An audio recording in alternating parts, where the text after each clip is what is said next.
क्रांती news, आवाज सर्वसामान्य. शहापूर खर्डी वनपरिक्षेत्रातील 2 कर्मचाऱ्यांना लाच घेताना रंगेहात अटक.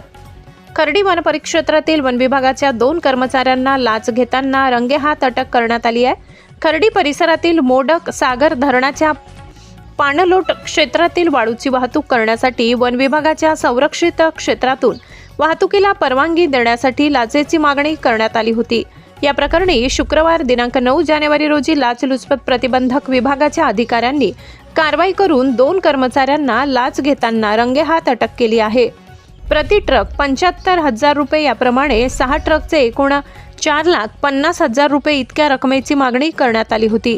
35,000 रुपये याप्रमाणे 6 ट्रकचे 2,10,000 रुपये एवढी रक्कम ठरविण्यात आली होती.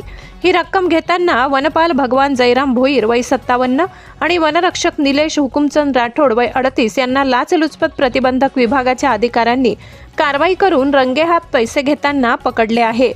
ही कारवाई खर्डी बागेचा पाडा चंदन पार्क जवळ लाख बुक विभागाच्या ठाणे पथकाने केली असून दोघांना अटक करून पुढील चौकशी सुरू आहे.